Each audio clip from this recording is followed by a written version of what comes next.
celebrating their 25th birthday by releasing a new eyeshadow palette, and I want to give you a full review. I want to give you swatches, comparisons, demos, tutorials, everything, and we're going to talk about if this palette is worth picking up for fall or if you're better skipping out on it. Hey y'all, it's Heather, and I'm super excited because I'm going to be reviewing the newest Tarte palette for y'all today. This is their Reflections palette, celebrating their 25th birthday. Is this palette a hit? Is it worth picking up, or are you better off saving your money and picking up something else instead? First of all, I really like this packaging. It is the type that gets fingerprints on it because it's mirrored, so if that's something that bothers you, just so you know, it will get fingerprints. I know it's a small thing, but if I can set my palette and the mirror stands up, that's a huge plus for me. I love that. And we have 28 shades inside. We have mattes, we have shimmers, we have satins, and what Tarte is calling a glitter. There are no pressed glitters in this palette, but there are some shimmers that are more metallic and there are some that are more sparkly. Right away, I think this is a beautiful palette in terms of color story and packaging. I mean, hello, that's why I bought the palette, because I'm like, I can't resist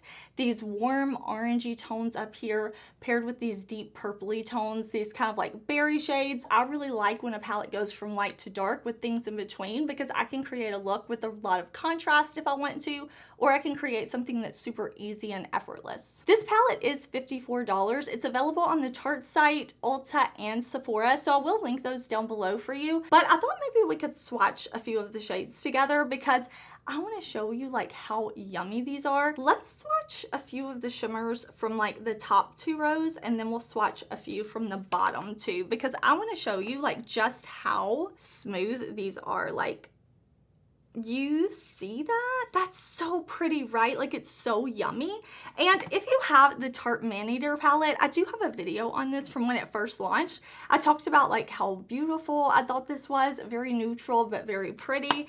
And then they launched the Tarte Man-Eater Nightfall palette, and this is definitely a different color story, but the formulas I thought were so nice. So to see Tarte do this like bigger palette, I was really hopeful that the formulas would be the same. Here is the shade Celebrated.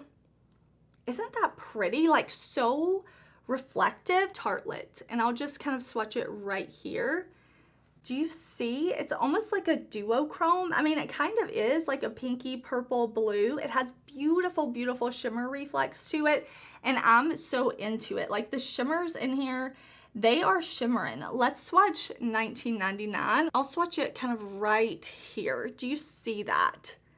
That's so pretty. Like, this palette just is so pretty. But I do have a huge eyeshadow palette collection. I wanted to kind of like shop through my stash and see if I could find palettes that are maybe similar to this. I definitely don't have any dupes, and I'm not saying these palettes I'm going to show you are dupes at all. I don't really get into dupes that much, but I do have some palettes that maybe have kind of like a similar vibe. You could create somewhat similar looks, but nothing, especially in my collection, that I feel like has this many shades in this type of color story. So let me show you first this compared to the Sigma Diana Saldana collab. This is a beautiful palette, and I don't think these are the same at all, but I do think there are some similar shades. Now, Sigma is an independently owned brand, and I love that here at my channel. I love indie brands. Sigma definitely has different formulas from Tarte, but I thought that that would be fun to kind of like compare these and show you in case you want to shop your stash, or in case you kind of like the vibes but you can't get a hold of the Tarte palette. I just want to be as helpful as possible when it comes to options and my reviews. Now, this What's Up Beauty Geodes palette didn't immediately come to mind when I was thinking of alternatives, but once I was looking through my collection, I'm like, wait, I think you could get somewhat similar looks. Of course, not as many shades, but maybe if you're overwhelmed looking at the big Tarte palette, you're overwhelmed looking at the 28 shades, and you want something similar but maybe a little smaller, I definitely think the Geodes palette could be a great option. What's Up Beauty is also an independently owned brand, so of course I will have all of these linked down below for you. These formulas, they're not comparable. They're definitely different formulas, different brands, different palettes, not dupe formulas at all. just some similar colors. I also wanted to pull an option that was more at a drugstore price point. So this is the ColourPop Play It Jewel palette. And while I don't think the formulas compare at all, I do think that there are some similar shades in the palette. And I think if you wanted to kind of recreate the looks and use the Play It Jewel palette, you could definitely get similar type looks. Not exact dead on, but definitely similar vibes. I've really been impressed with the formula of Tarte eyeshadows over the past few years, and I think this is a fun color story from the brand. Make sure you stay till the end because not only are you going to get the 2 tutorials, but I'm going to let you know if I'm happy with my purchase of this palette or if I wish I had picked up something else. I have my eyes primed for shadow, and we're going to jump into our palette. We're going to create something mainly focusing on kind of the top part of this palette, and then for look 2 we'll focus on the bottom. To start off, I'm dying to dip my brush into this orangey shade. It looks so beautiful for fall. I cannot help myself. This is the shade Hustle, and I have this on a Refer brush. I will link my eyeshadow primer and the brushes and everything that I use in the description box and a pinned comment, and I'll use YouTube shopping too, just so y'all can see the products that I'm using in case you're curious. But I'm just going to kind of slowly build this and put this all in my socket. This is a really pretty pigmented orange shadow, and I have used this palette a couple of times now, and it's really not let me down so far. I just kind of press that shadow off my brush first, and then I work to blend, and I'm keeping it kind of in my socket, above my socket, up, out. I kind of like a little bit of messiness to my looks. I don't like tons of lines, things like that. I think those are so beautiful. I definitely can appreciate that. But when I'm doing my own makeup, I kind of like that almost messy type of look. I just think it's pretty and a little softer and just overall my vibes. This shadow is blending really, really well. It's pigmented. I'm not having to struggle or anything. And if you want to recreate this look, but you don't want the look to be as dramatic, just keep your shadows a little lower. I'm blending mine up because I like it. Like, I want the drama. Now, we're gonna add some depth in the outer corner. I love to deepen up the outer corner, but if you want, you could totally take this like brown orange shade down to the outer corner too. You could leave it without the depth, but I'm going for the depth. So I'm gonna go in with this shade right here called Limitless. It's almost this like warm reddish brown. I like to keep my lid nice and matte in the outer corner. I just really like the way that that looks on my eye shape. I have a few wrinkles and crinkles, and thankful for them. You know, not everybody gets to age, and hopefully I'll have many more wrinkles and crinkles over the coming years, but I do think that putting this matte shade in the outer corner is very flattering on that little bit of texture that I have in my outer corner. So I'm just pressing it to the lid, and then I'll kind of bring it up and out just a little bit. With that same shade, I'm just taking it a little bit in the outer corner so that it kind of like wraps right there from here and down and around like that, just right in the very, very, very outer part of my lower lash line. I want to go into Park Avenue Princess right here, and I'm gonna pick that up on this big fluffy brush.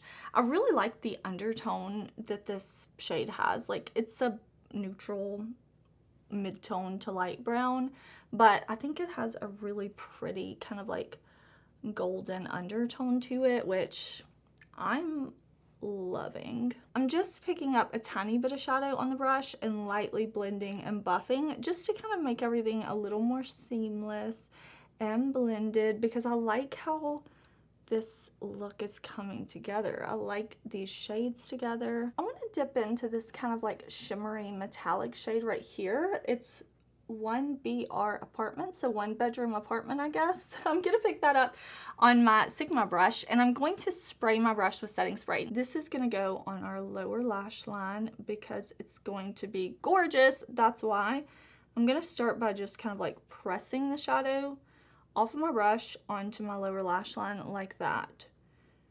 I need to be careful because I get to talking and then I like poke myself in the eye when I'm doing my lower lash line, so I need to be careful. Just gonna blend it back and forth, and I'm gonna blend it somewhat low because I want to kind of disperse that sparkle. I'm gonna grab the brush from earlier that we used with Park Avenue Princess, no additional product, and just kind of buff this out. I'm just gonna add in a little bit of that shade Hustle because I feel like with all of my blending I was kind of like making that shadow not quite as intense as I originally wanted. So I'm just gonna add a little bit more back. Remember, when you're doing an eye look, you can always go in and blend more later, add a little more later if you want to. If you got something a little too intense, you can kind of get a clean brush and blend away. Like, as the look comes together, you're not stuck to like, oh, you can't go back to that shade. You definitely can. Do as much or as little as you want. I just realized after like seeing everything coming together, I wanted a little bit more. So now we're going to go in with the shimmers though, and we're going to, I'm trying to decide, there's so many pretty shimmers in here. We'll go with Lift Up, this shade right here with the 25 in it, and then we'll also go in with Community, this really pretty gold color. I'm going to put Lift Up right there in the center. That was really pretty. I'm bringing it up high. I'm bringing it up like above my lid all the way into my socket because I want to, okay? I want you to be able to see this gorgeous metallicness. So I'm going to keep it right there in the center of the lid. I'm going to put the shade Community on the inner part of my lid so we kind of have this yellowy gold to the orangey gold to the matte outer corner. That's going to be the three kind of shades on our lid. So I'm just going to press that on and then blend. My husband and son just came home and they brought me an icy, so if my teeth are blue the rest of the video, I am not sorry. I'm sorry, but I'm not sorry enough that I'm not gonna drink this. For the inner corner, we gotta go in with this shade right up here, right? Like we got to. This is the shade called Celebrated. I'm gonna put that right there in the inner corner, just like that. So pretty, y'all, so pretty. Okay, this is gonna be our eye look. I'm gonna see if I need to do any blending. I'm gonna do some eyeliner, some mascara, and I will be right back. And here is my finished look. I threw on a little bit of black eyeliner, a half lash, and now we will jump in to look number 2. I'm gonna start off this look with my eyes primed, and I'm gonna dip into the shade Lights Camera Lashes. This is a really, really pretty purpley shade, but I'm gonna kind of sheer it out with my BK Beauty brush because I don't want it to be super intense. I want it to be kind of more like a wash of purple color. And I'm gonna go into the shade Be Present. This is a little bit deeper, and again, I'm using a fluffy brush so I can kind of like make a wash of purple. I'm taking it down to my lid. I'm taking it kind of up and out just so we go from like a little bit of a lighter purple to a little bit of a deeper purple. None of these shades are super dark. They're both pretty mid-tone, but they're blending so beautifully. Next, I'm gonna go in with the shade Positivity. I'm gonna pick this up on a brush from my Sigma Favorite set, and I am gonna spray my brush with a little setting spray after I have the shadow on it. Remember, never go into your palette with a wet brush. And I'm gonna press this on the lid, and then I'm gonna blend. I'm gonna use this dark shade Entrepreneur just to give a little definition to the lower lash line, blending it back and forth and a little low. Next, I'm gonna use the shade Tartlet. This is a really pretty shade, like a duochrome purpley to blue, and I'm just gonna highlight the inner corner and kind of wrap it. Here is our completed look for look number 2. I love the way this purpley eye came out. I wore it all day. I felt so great in it, and I just think it's super pretty. Let me tell you what I think about this palette. Now that I've worn it multiple times, y'all saw 2 looks. We did all the swatches and the comparisons. I really like this palette. This is beautiful formulas. I like that they give us more than 2 formulas. A lot of times with brands, we just see like mattes and shimmers, but I really appreciate that Tarte gives us mattes, shimmers, metallics, super sparkly shimmers, what they call glitter shades, but not pressed glitters. They give us some satin formulas in here, which I really appreciate, and I really like the mix of the warm browns and orangey tones with these kind of like berry purpley cooler tones. I think it gives a nice contrast, and I think they did a really good job on this palette. If you have the Tarte Maneater After Dark and the Maneater Nightfall, I think it was, if you have those palettes, I do feel like this is the same formula. Those really great, beautiful, intense metallics, beautiful shimmers, and easy to work with mattes. So if you like those palettes, if you have those, if you have any experience with those, that's what you're getting in this palette. Really beautiful color story and really beautiful formulas. I'm super happy that I decided to purchase this palette. I've loved every look I've created. I think this is a really great quality palette, and I'm excited to wear this for fall. I think it's such a perfect color story for the fall time. I know the seasons don't tell me what to do with my makeup. I do what I want when I want, but it is fun to take some inspiration from the seasons. Absolutely love reviewing new eyeshadow palettes. Eyeshadow palettes are a favorite for me, but I love all makeup. I love everything, and I love giving you honest, thorough reviews. So if you like makeup like me, definitely check out some of my other videos. I'm gonna pop some up here on the screen for you because I can and do talk about makeup all day, every day, so hang around and talk makeup with me.